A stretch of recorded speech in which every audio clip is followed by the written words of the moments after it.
do an explain one word. Yeah. So at this point, you're supposed to turn and say, "Hi, I'm Archie."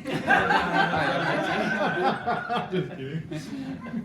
We were partnering with a school in Denver, Yeah, and right. so we had talked about that, and one of the things they were going to do is look at the candidates that we had progressed to this round and give us feedback. So that's why we're doing the recording. So Great. that's okay.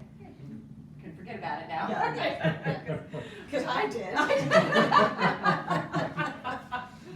Oh, great. Alright, well, we have a number of questions to go through, and we're kind of tag teaming who asks them, so we'll be. And it'll be maybe we fun should to just see. quickly introduce who, because you know us, but you don't know. these That's folks. true. As I mentioned, Jacques Duplessis. I teach at UWM, Oh, and I'm on the board as well. Okay. What do you teach? I'm in the School of Information Science, but I also teach foreign language Okay. and some other interesting topics like genealogy. Yeah, that is interesting. Oh. I'm learning something too. Let's not go there. That's for later. I'm Chad. I'm the managing director of Milwaukee Repertory Theater, and I'm also on the board. I'm Mary Cook. I'm an HR consultant for We Energies in Milwaukee, and I'm also on the board. And Julia Burns on the board. Amber Regan on the board. We're all on board. I'm on board too. On board, yeah. Were you going to bring an updated resume? Yeah, I brought, resume credentials for everybody. I think there's 5. And if you're warm and want to take your coat off too, feel free. I know, just think Yeah, we it's did. warm in here.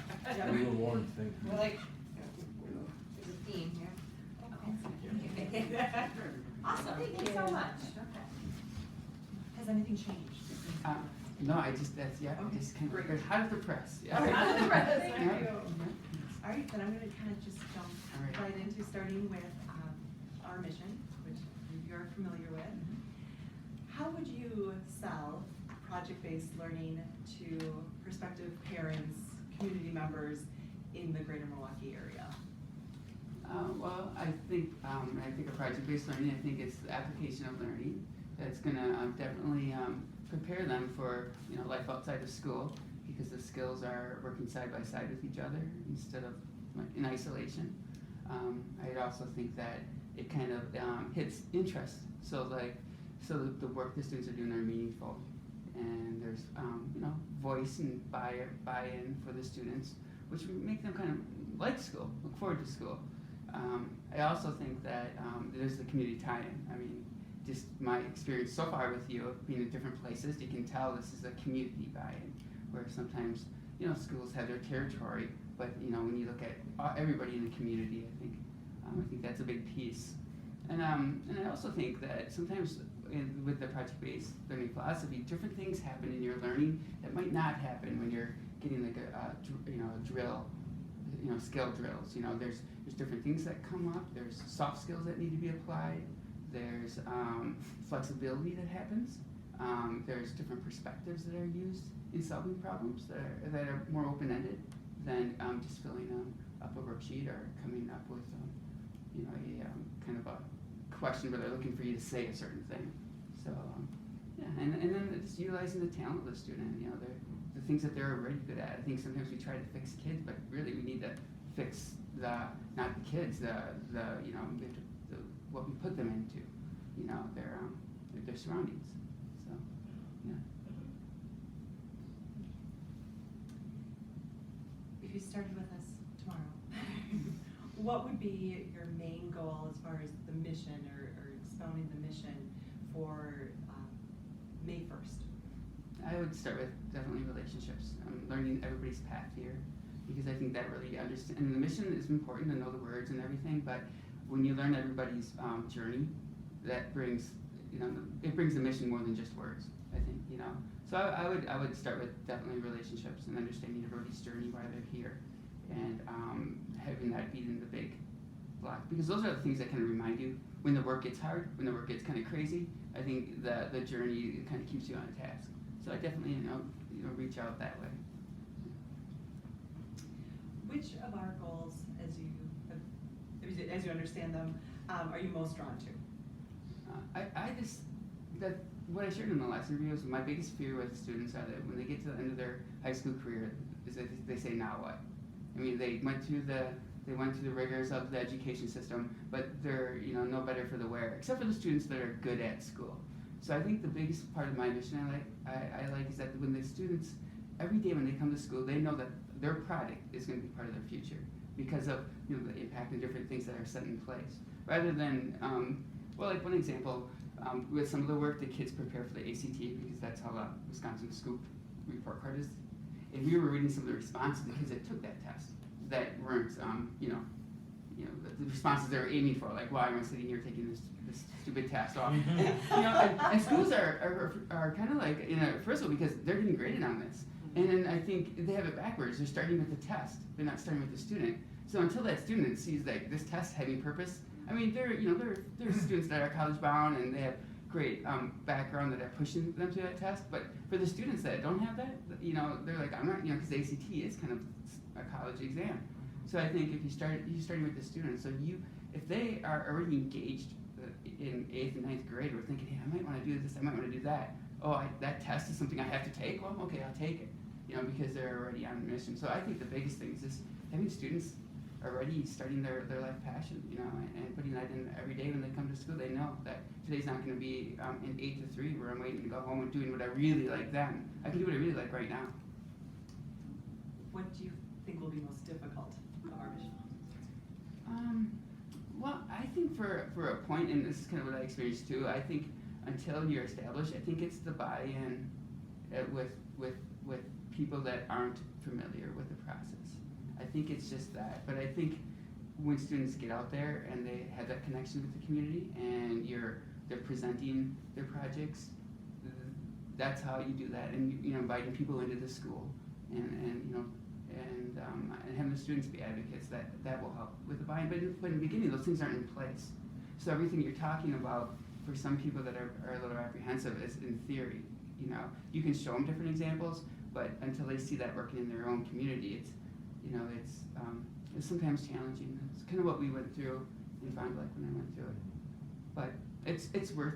But that's when you build the relationships. That's when you're talking to people all the time and you're understanding their worries. I mean, if somebody says, okay, I'm going to throw my student here without any reservations or any questions, sometimes that can be a red flag.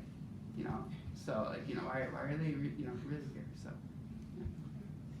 Archie, let me throw you a scenario. Your views in the curriculum differs from some of the people on the council. How would you resolve that conflict? Well, I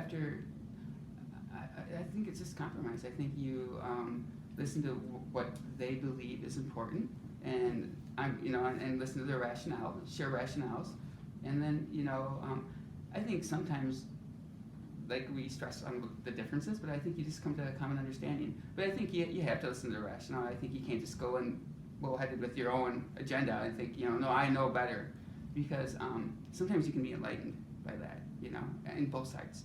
So I think it's searching for that compromise and understanding each person's rationale. And if you search for the compromise and they tell you, yeah, I see where you're coming from, but I still don't agree. Well, if they're board members and they have a passion for it, and I like to think that I don't have all the answers. So maybe in this thing I might have to swallow my ego a little bit and see if their rationale is correct and buy into and give 100% and learn from it. And then as we learn from it, then maybe we come back and compromise. But I don't believe in my way or the highway, and I definitely feel that it's important to be flexible. I mean, there's certain things I think that my passion is, but that's more on the student if it talks about students' well-being. But if we're just talking curriculum, I would trust in their research and their rationale and learn from their learn from their expertise and go through it. And especially because they would have heard my voice. Mm-hmm. And they would have known, they would know like what I really believe in. Mm-hmm. But I wouldn't I would go 100% though, because I think sometimes people say I'll do that, but then they kind of sabotage it. Mm-hmm. That wouldn't be. I would be something where we'll do 100%. We'll see, because I'm open to learning, and I might not be right. Mm-hmm. So. Okay, let me read you the second one. Can you provide an example from prior work experience where you've had to help resolve a concern between a parent and a teacher? Walk us through that. Where does that relationship stand now? Of a teacher and a parent, okay, I would say, I'm gonna draw back into my charter school days just because it's probably relevant here. I would say it would be kind of almost to piggyback what we already talked about. It would be a parent that brought a student to the school because it was a new thing in the community, not so much that met the learning style, and had a real problem with the philosophy of the teacher in the sense of like not having their spelling test, not having homework at night, like the typical homework, you know. And so that parent was at a sports event with their kids and started talking it up to everybody else, and then brought the student to school. And so there started over to be some wear and tear in the relationship just because of that public back talk. So basically then what happened between the situation is that I would always hear the teacher's point of view, and I would always hear the parent's point of view, but I never heard them together. So what I kind of did with this situation was I talked to the parent about drawing in, like, what's the purpose of your student? Why did you bring your student to school? And you need to confide into us, not the community, because we're the ones that can make the difference. We can make the change in here. So then I talked to the teacher and said, well, this is a nerve-wracking situation for their child. This is the first time they've ever had education this way. We got to give them the benefit of the doubt. And sometimes people don't know how to react. They're going to talk because that's just what people do. So I kind of talked to them both at a halfway point, and then I kind of let them, instead of being there right in the face, like being like a 1, 2, 3, I waited for them to reach out to each other because I didn't want it to be awkward. I wanted it to be natural. And eventually they did. And that's a student that was almost going to leave the school. But the parent kind of reached out, listened to the teacher, and the student has stayed in the school. So what I kind of did was just my work from afar before bringing all 3 in, because I wanted them to do some of that work so it wasn't like kind of like shake hands, So let them do some of the work on their own. Yeah. And so and I didn't even, the biggest point is I didn't want the parent to think that I was the 100% advocate for the teacher or them. I wanted them to say I'm on a listening board, and I do know this teacher and their passion and how much they care about your child. And I also talk to the teacher that way, like, this parent, they believe in us, they brought their child here.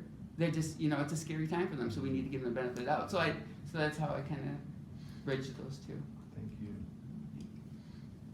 Can you tell us about a new program that you started, and what were you trying to solve, or what was the outcome you were seeking? What's the current status of it and the process that you went through? Well, I'll just share with the work that I do now. I work at a CISA, which is an education agency that services different schools. So this is something that we do all the time. We try to see what our district's needs are and create different programs. So one program that I've started at CISA 9 that wasn't there, that's still in its infancy, is the Gifted and Talented Network. And the reason we started this was because a lot of the students of that side we're losing kind of like their zest for school because it was. So that was kind of why I started it. So in our region where I work, many of the school districts have the same people that wear the same hats. So there are a lot of the different meetings that I kind of run. So it was so that's where it allowed it to be a challenge because they can't be missing school at all points. But we did meet, and it was kind of a neat thing for the first time because we had all these. We had a couple of bigger school districts like Wausau and DC, and then we also had some smaller school districts.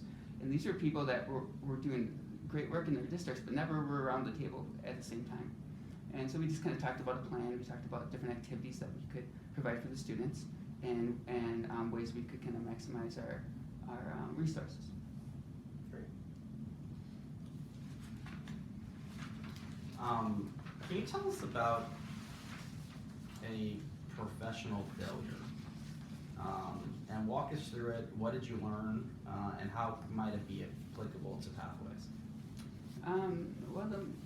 Besides what I shared with you previously about the charter school, going through that, I know the present job that I have now was one where I give a lot of professional development to educators. And there was one situation that, just because it's freshman and I bring it up, was in early fall this year. I was doing a workshop for a school district that was bringing 60 teachers, and there were a couple other school districts coming as well. And it was on technology integration. I had 2 or 3 people that kind of backed out in the last minute. So what kind of happened was, I still wanted to have a great day for them, so I tried to bring everything in the day and just, it's kind of ran myself ragged in a sense. But what ended up happening was that some of the teachers had a great experience, but there were some, because we get evaluations, there's some that I read throughout the day, like was either too fast or too slow. So the moderate of the instruction that I had wasn't, it wasn't where I wanted it. So it really bothered me, because this was a day where they came into our agency and I didn't meet everybody's needs. So this structure of the day was something that I struggled with. So to follow up on that situation and to learn from it, I followed up with the district, and actually I'm going back into that district next week, so that's a good thing. But we talked about the day, and they talked about like the different needs and how we could have done it differently. So we went through that process of why it didn't fail.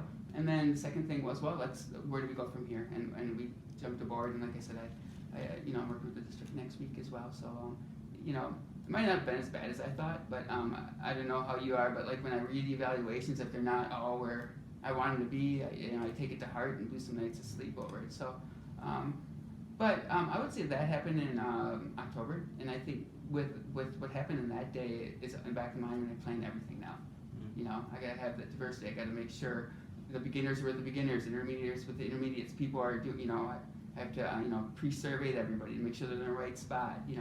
So things that maybe I did in the past, but I didn't emphasize as much because I never had an issue like this. But once you have an issue, it kind of, it's like that big zit on your face. You have to start putting something over it and start tending to it, So, so that's, kind of like what I took care of, So it's the back of my mind now. It's funny though, because like a lot of people are like, oh, don't worry about this, forget about it. But it's like I couldn't, because it's like students.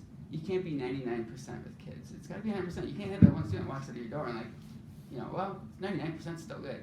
And I still feel that, when I'm with teachers, and sometimes I'm struggling because when you do professional development, back to your question, you do get a lot of people that come in like this, like I'm here because I have to be here.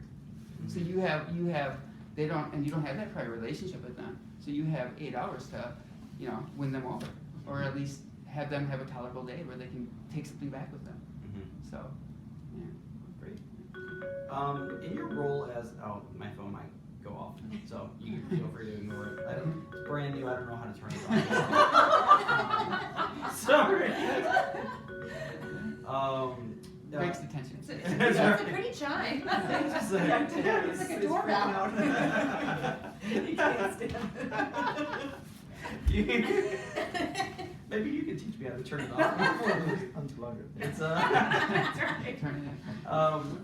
in your role as leader of the council, you may encounter tension around competing wishes of involved community leaders or parents who have guided the development of the school. How do you resolve those tensions? Well, I think we need to have priorities. I think there has to be a priority list, and it has to always fall back and what's best for students. And I think you sort them. But I think part of the mission has to be priorities. What do we need to do first? What do we need to do second? Now let's see where this fits, and what's the direct relationship it's going to have on our learners. So I think you take each case and see where it fits in the priorities, and see where it fits with how it's going to impact learners. And it seems kind of simple and basic, but I think that's where you start. So if you started April 1st, what would your strategy be to recruit teachers? And what experiences or habits or non-negotiables would you be looking for? I definitely have that growth mindset where because they're going to be going into this as growing. It's not a fixed mindset. They definitely have to be student-centered. I mean, they can't be concerned about their agendas. And when they're there with the students, they're there. And that looks really different in the classroom. There are some teachers that have their desk in front of them, and you're going to go by my schedule. So I would say the non-negotiables are student-centered, growth mindset, and then great communicators with families. I mean, just warm, sincere people. Not that glossy, like, oh, hello, I have a good day. Just really deep and sincere because they have to be good listeners. And that still goes down to student-centered. Because if you're student-centered, you're not going to like attack or defend yourself. You're going to listen first. and see what you can learn from each, just listen to. So I'd say those would be my big three, because I think the skill set is something like, the skill set of what they know of something, that's always growing and it's always changing. But like who you are as a person, those things kind of stay constant, so except if you have a growth mindset, because then you're growing. What would your ideal team culture be, and how would you build it? Ideal culture of a team would be, I would say, and I coached a few sports. I'd go back to that, and part of some of the drum groups I was too. So I would say it's family. It's where you're so close that you're not afraid to have those tough discussions that you talked about. I really believe in this. I really believe in that. But I still love you. You know what I mean? I still understand your opinion. Well, and okay, we'll prioritize this. Well, that's what I still have my idea, and we still respect that idea. So it's that family mentality that you know how sometimes you need your family when times are hard, but also the best times when you celebrate are always with your family. So I think it's definitely that I have your back. I have your there's no sidebar meetings. I mean, the old parking lot meetings where everybody says something in front and they go and they talk about what they really on their mind. So I think it's that openness, and I think just tons of activities that bring out the best of everyone.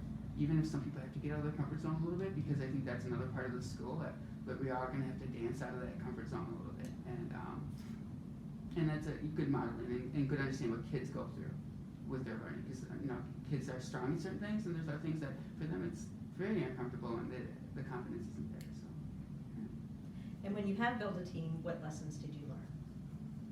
Well, there's I'll summarize this. There's an activity that I do where it's called the dragon.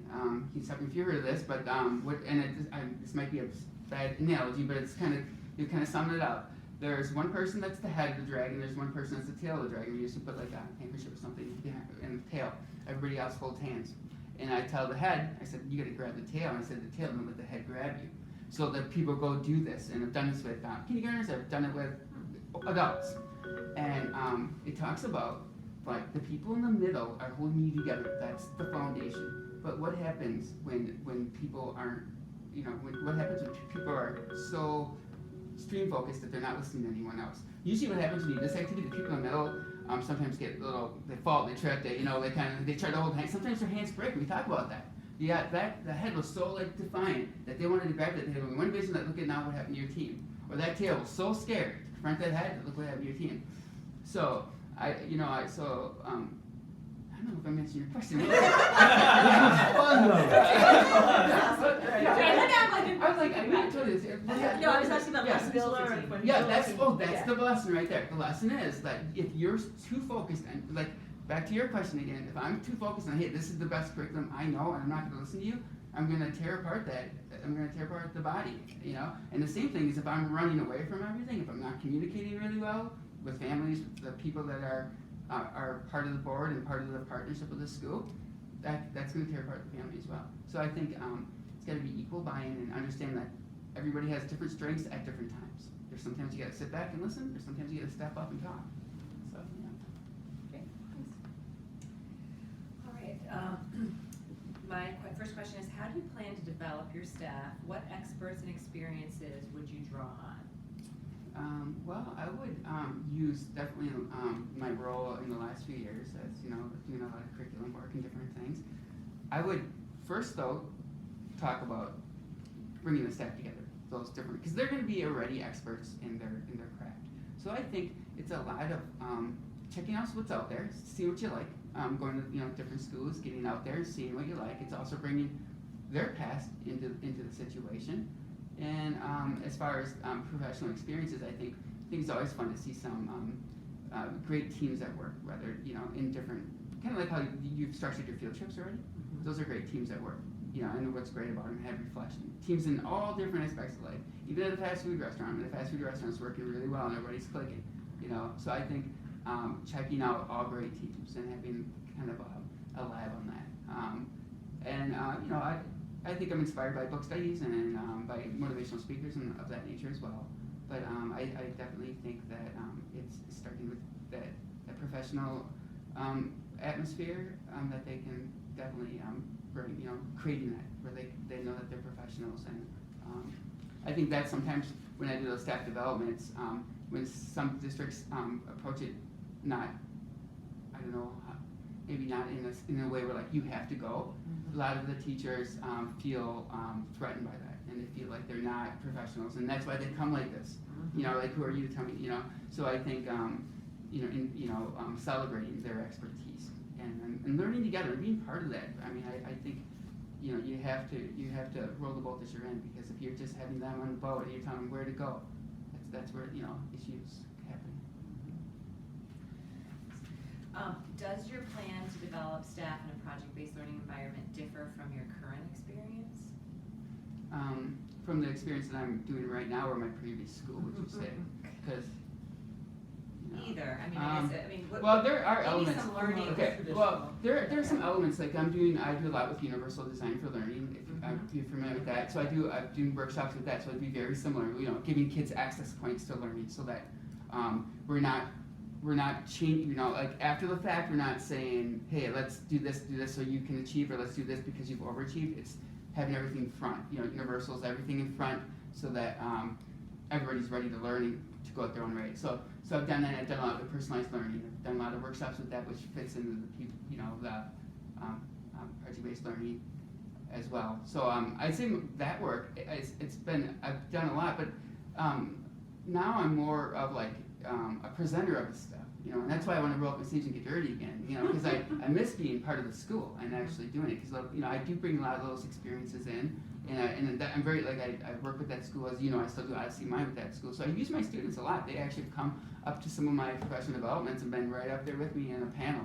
And they've talked to the kids, and usually the non-believers believe a little bit after that, because when they hear how the kids articulate, and it's not script, because these kids, you can't script a really good project-based learner. You just can't. They won't allow. Whereas some kids can get very script, it's almost like a ritual. I say this, you say, so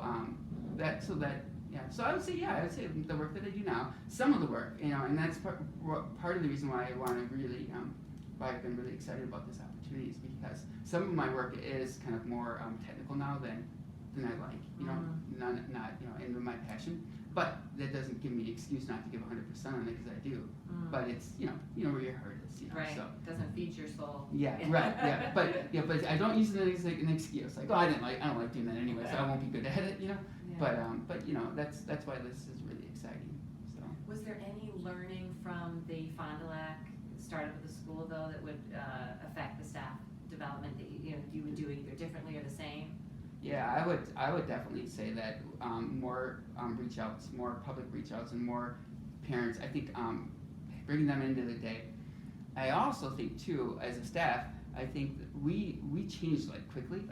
Almost to the point where we were getting away from our vision. And I think instead of that, I think we just need to communicate better instead of changing so quickly. Because I know there are people that were sending homework home just to appease parents, and I'm thinking then we're getting away from what we really want to do. We have to be advocates of what we believe is great for kids, and we're teaching the kids, not the parents. We need to communicate this with the parents, and we need to have them be a really important part of this, and they will buy it. I mean, it's just that it might not happen right away. This is kind of a sidebar, but there's an analogy I like to draw apart. I coached cross country at a high school, and the first girl that was on the team was a girl named Jacinda, and her dad dropped her to practice, and he's like this, he's all upset, he come to practice, wanted to play volleyball. And so I tried to warm up to this guy, talk to him a little bit, and he's a super human being, and as I now he's a remarkable human being, but but I understood that he was kind of disappointed in his daughter did, So now 15 years later, he started the middle school program. If he did it in the high school, he just run marathons, he did everything. But the thing is, if I would have said, what, Jacinda, you better play volleyball, that would be easy for everyone. If you just played volleyball and Dad would be happy. But now look what happened. It was like you grew this whole, like I said, it was, it was like about 3 or 4 weeks into it, and he started so he saw that his daughter loved it. And that's the thing with learning. When after a while, once the parents see over over all the obstacles or the worries, they're gonna see the joy the kids have. So, but that takes time. And I think, I think one thing too, I think that encouragement, enthusiasm can't be lost over, poor evaluations or poor, like in my work now, I get evaluations in everything I do when I go out to districts. And I had a really good one like last week where they're all like really super positive, and I was like thinking, why am I really happy about this? Just because I don't have to like stress all at night? Because it doesn't really allow you to grow. Whereas like when they're mixed or like that bad situation I said, that was a remarkable growing time for me. I felt like I failed, which because I want to bring the best to my business I have, but I think I became a better version of myself the rest, so after I got over, the heartache. And we can't deny those feelings either in kids or in staff. They're gonna have disappointments.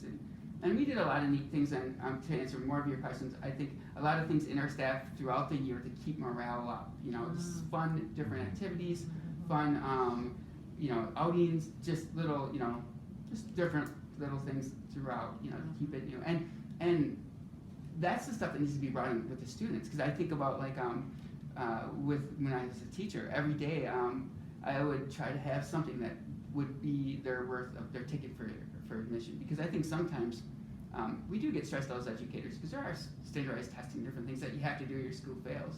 But again, you have to start with the students. You have to, why are you coming to school today? I had one mom that called on a snow day and said that this child was so disappointed because they didn't present. I'm like, don't worry, they can present on Monday, unless it snows. But like, I had never had a call on a snow day from a disappointed parent. Just so you know, like, when Kirsten gets to school on Monday, she's gonna be a little disappointed, and they're like, no, just tell her it'll be fine. It's like, yeah. That's awesome. So, yeah. What are the best resources or programs for developing teachers in a PBL environment, in your opinion? Sometimes I get a little nervous when I hear the word program. I like to use the word resource better, okay. because that allows for the artist to have the teacher and the educator, and it allows you to meet the student where they are. But I would go right now, like I'm really into the Universal Design for Learning, the CAS. They have an amazing website, an array of stories where you can look at districts, array of resources. So I think that's a great start. The Buck Institute is a really good place too. That's where we got kind of trained when we did ours. So I would definitely advocate there as well. Those two would be like the fundamental resources, because they often open the doors to other types of resources.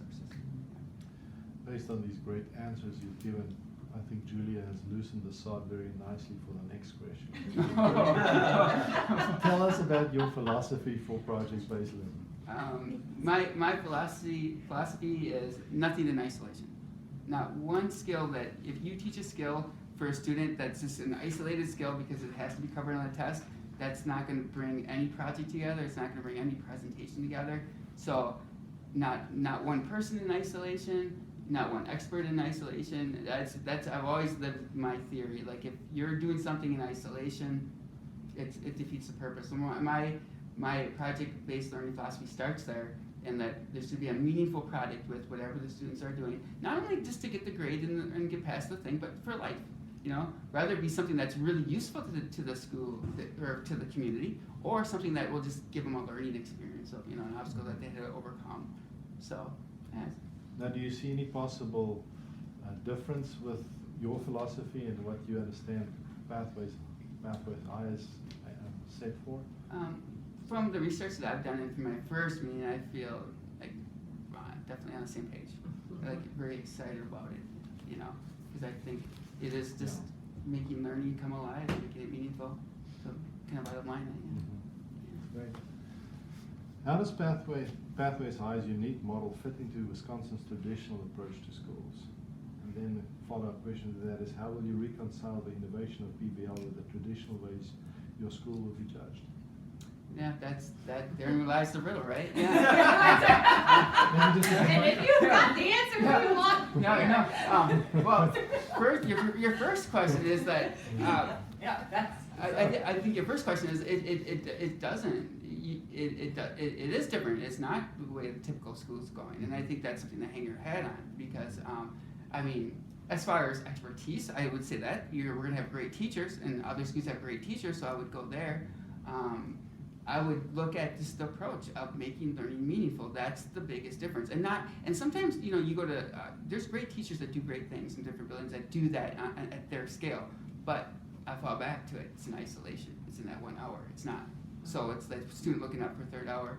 And then your second thing was how do you meet the Wisconsin thing. That's where I was kind of talking about. You got to start with the student, not the test. So right now, Wisconsin's guidelines are their academic career planning, which your school is way above the curve, and that would be another thing with standard schools, because standard schools have to do that. They have to have it's DPI regulated now, academic career planning. Career cruising. Yeah, all that. Yep. So that's from 7th grade to high school, and that would be a way that you're above the curve. But the other part is the ACT test and the work keys, which all those different things that come into play to judge a high school. And that would be, again, where I go, you start with the students so they understand that we're not teaching you for the test. The test is part of your project. It's part of where you want to be. It's, you know, it's so that every time that when a student looks at these different things that they might have to take or hoops that they might have to jump through, that they're not a hoop because they understand that it's a process. You know, it's like if I want to be a limousine driver, I have to get my license. I have to go to the driver's license. You know, I can be a great driver and know how to fix my limo, but if I can't take that paper test, you know, I'm not going to get my license. So I think starting with the student, they know their path. You know, they're building their projects, they're building their long-term vision. Like, now, what is it going to take us to get you where you want to be? Oh, the ACT's on there, so that's how we're going to get judged. And I think you have to put it, you know, and I don't think you can put it on us. I think that should be a byproduct of student work. Because I think sometimes we look at it as like that test, you know, it gets so heavy for some teachers that they stress out their kids. Because like we have to you know, we're going to have, you know, we're doing this because of this, we have to pass this test. Well, what happens if they don't pass the test then? I mean, because life still goes on, but it goes on differently now. You know, because now they, you know, they've lost confidence. They've lost, you know. Sad face life, yeah. Yeah. So So it's like I mean, putting that high stress. So why not just hit the students, get them interested, get them doing something they want, and have that test result be a byproduct of their work, so that comes natural. And then, you know, there's different screeners. I mean, when you're doing project-based building, you're still understanding. You're getting these kids projects and you're asking them questions, so you're going to know when we're learning is deficient. That's when you do your formative assessments. That's when you bring in those experts and they fall back on the teachers that you have. So it's not like and that's kind of like a myth of it, where some people think, well, you know, they're in a room with a big box of Play-Doh all day and they build a bridge, and yeah, it's much. Some people think that, you know, I know. So yeah.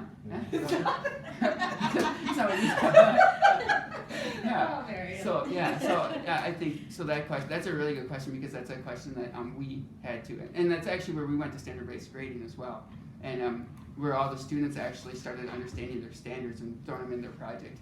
And they talk about it all the time, actually, even with the group I'm working with now. So you remember that very first question I asked you today? Is that a question? You know, it's interesting because now you've really unpacked a lot of what's inside of you, you know, and which is really great. I appreciate that. So let's come back to that very first question, and that is your views in curriculum differs with someone or some people on the council. And they don't get PBL well, and they talking about stuff that you see clearly relates to isolation. Oh, I hear Okay? you. Yeah. Talk to me. Well, this is where we do our homework together. This is where we go look at schools and meet students and meet teachers. This is where I can't sit in a room and convince them by my talk. I can't just give them a line and hope they catch. So this is where maybe I'm prejudging here, but I would guess that everybody on the board is looking for innovation. So I think everybody's looking to learn new things. So I think everybody would be, for the most part, open to do some research. So let's bring some students in. Let's bring some teachers in. Let's connect with some of the other high schools around the state or the nation that are doing this, and let's see what they say.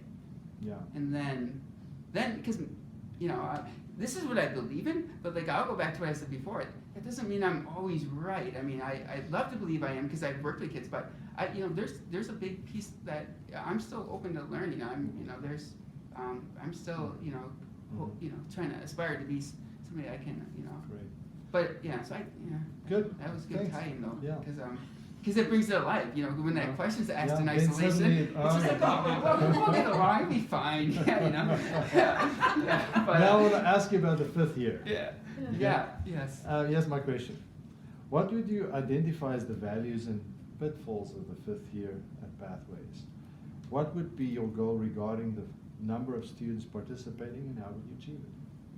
Well, I would say the goal, I wouldn't put a goal on the students until I get to know the students. Mhm. Because then maybe you get to know your students and like, well, these kids would really benefit from it. Then maybe you put your goal. But I would say the value for that 5th year, and I can even speak out of personal experience in my experience I got great grades in high school. I could have ran somewhere on a scholarship, and I did a lot of different things, but I didn't have any guidance. And I made some foolish mistakes that only hurt myself. And so I got out of high school, and I kind of blew out some opportunities. So that my 5th year out of high school, I think back was I went to an extension, a UW extension. Great teacher, but I didn't even understand how it worked. I didn't understand that. I didn't understand how to be a college student. I didn't have any of that guidance. And then I worked and tried to go to school and emphasized work way when I was working at the gas station. But that was my life then, and not school. I didn't even see how I was going to connect. So getting back to your question, that 5th year for those type of students that maybe are unsure where they want to go, instead of going out and trying to juggle 3 different things that may or may stay in the air for you, but may drop, they're going to get this real life, and they're going to have that guidance, that support system, that encouragement, that person in the ear that not everybody is, fortunate to have. I think back on a course that I took after college when I was teaching. It was on cliques, gangs, and cults, and it was a really interesting course. It was, and we just saw all this like stuff that just like scares your heart. And I asked the professor that, I'm like, well then why do some kids make it? And that's in his mind, just stick with me and everything that I did as a teacher from there on. He goes, because some people are fortunate to have other people in their lives. Yeah, they can't do it by themselves. And so like when, so that 5th year are for those students. Even the students that look like they have their stuff together. Because I looked like I had my stuff together. And that 5th year, it took me, a year to get my stuff together and to find different people that really guided me. Yeah. So I would say it's Okay. that guidance that excites me. Thank you. Well, it's me. From your past experience, please describe a scenario where you've implemented restorative justice. I just hope I do that in everything. I mean, like coaching situations where teammates fight with each other and do poor things, and everybody wants them to be expelled or kicked off the team, and I think like then they sit in their room and they deviate more plans of more destruction. Because sometimes one of the proud things that I can say as a teacher, this is before my even charter school thing, is I never send a student to a principal office. Never.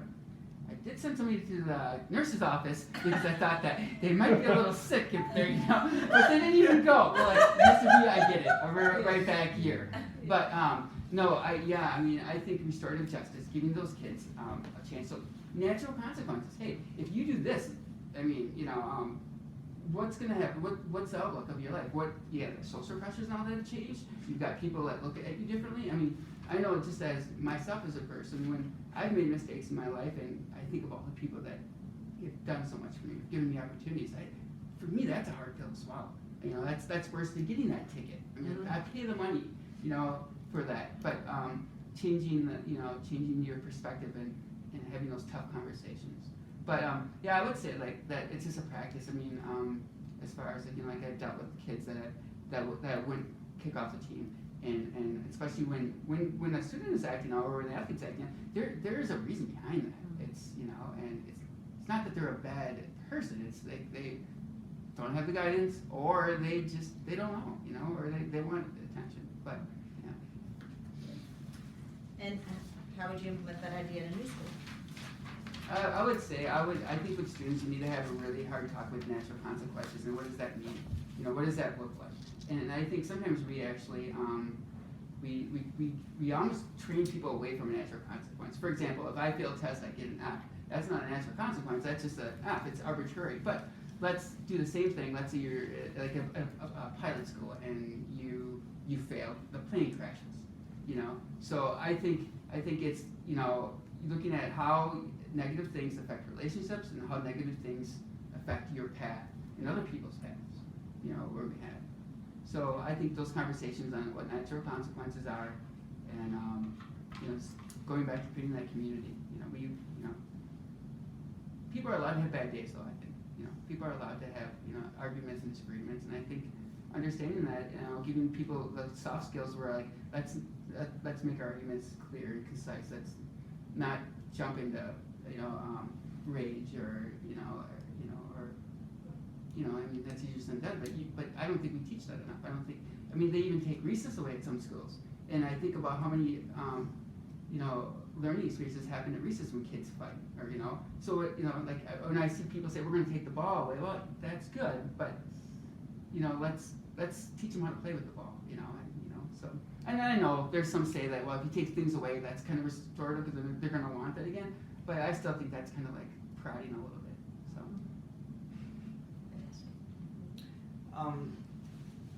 So Pathways High has opened. It's next October. In your ideal world, what would it look, sound, and feel like?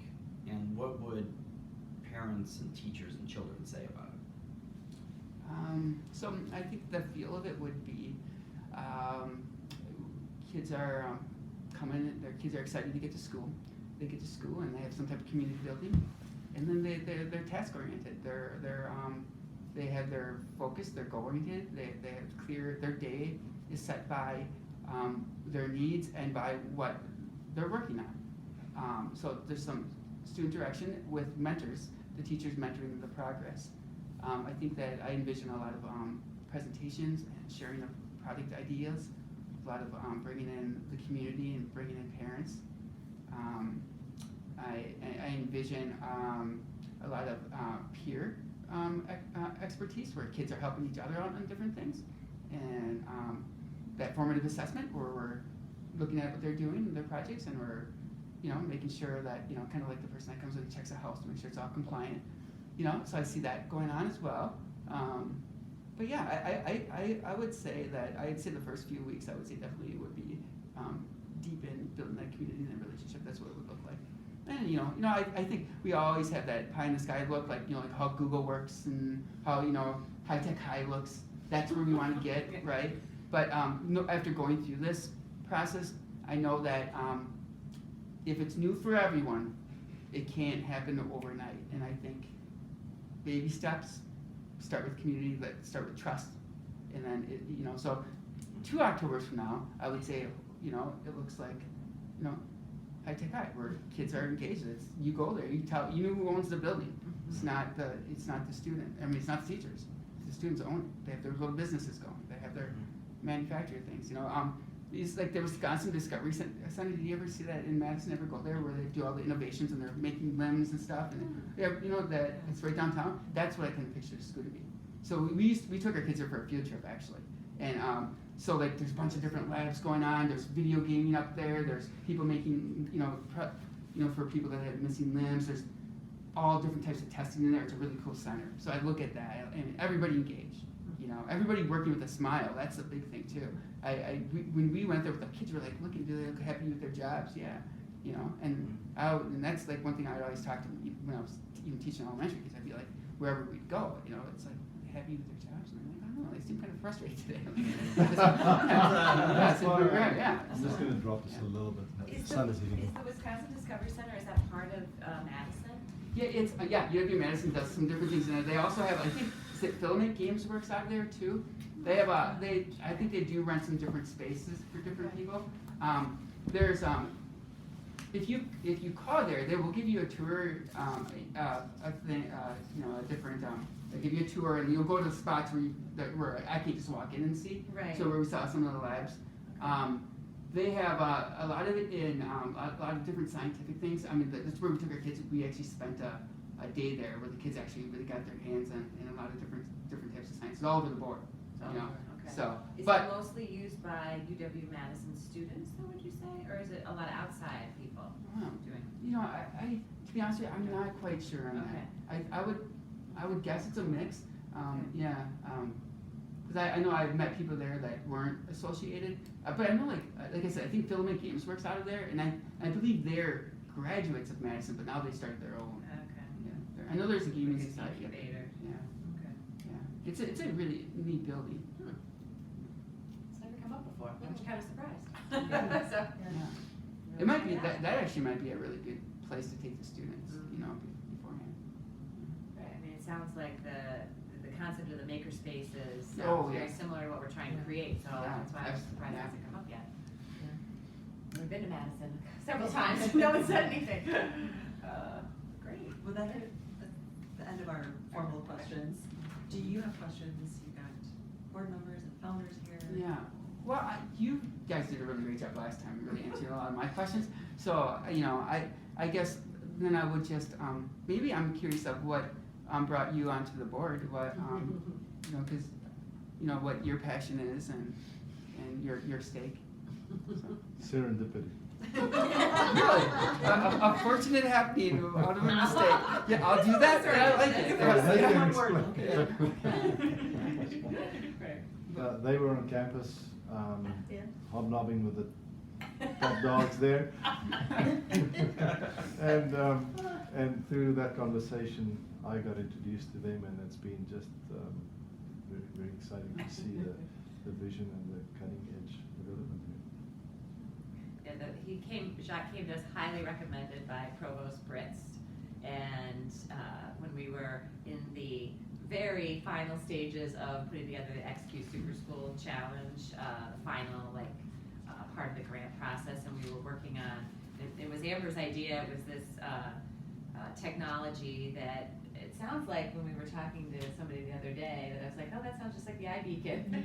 But anyway, so when we were describing it, and the Provost Britz said, well, do you need can we help in any way? And we said, yeah, we could really use a technology expert to help, you know, vet this idea and find out, you know, is it truly innovative? Is it something that makes sense, like how we've described it and all that? And he was like, I know just the person for you. He pulled out his phone and he gave us Jacques' cell phone number. Poor guy. It's been great. Yeah, I spoke to him the other week. He said, you should still thank me for that.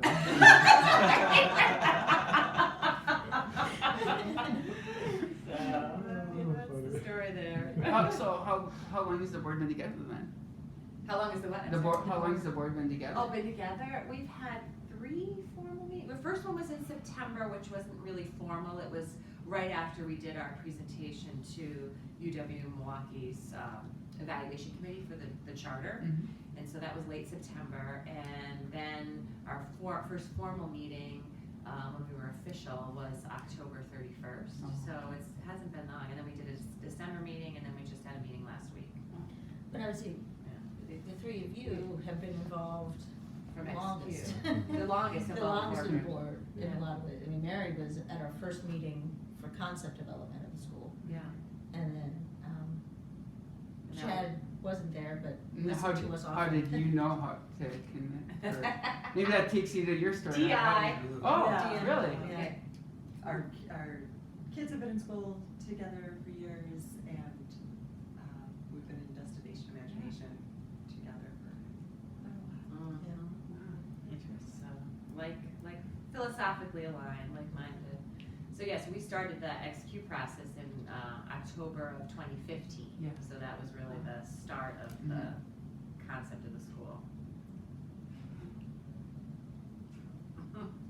I'm the only HR person. I'm sure I could come up with another one.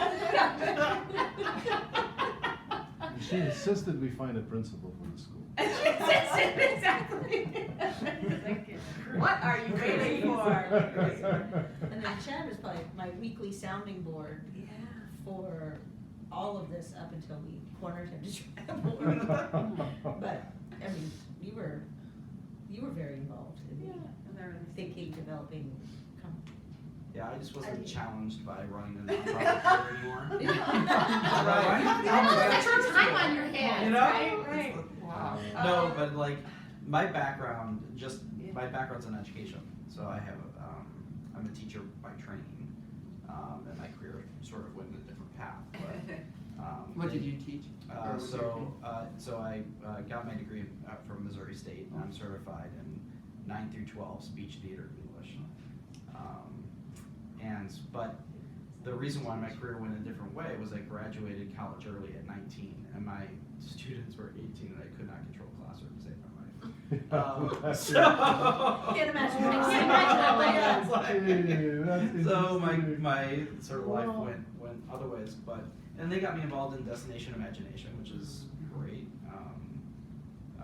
And so their energy is sort of infectious. That's really so, true. And he yeah. coached a team, his first year out of the gate, coached a team that went to globals. Yeah. So That's your own fault. That's You your own fault. had been a little less successful in that.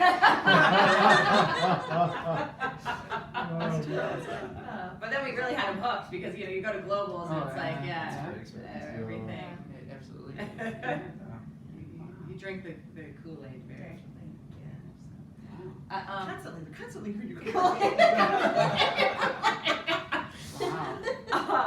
I'm just curious too. I don't know if it's okay to ask, but what is the timeline for you in terms? We have a short timeline. We'd really like to have the person in place April 1, Yeah. and I didn't know, in terms of your current position, what does that look like? Well, the position I'm in now is, the way my contract works is I'm contracted for days, and I think I kind of talked a little bit about this with you. Okay. So I'm contracted through end of June, but I will be done before that because when I run out of days.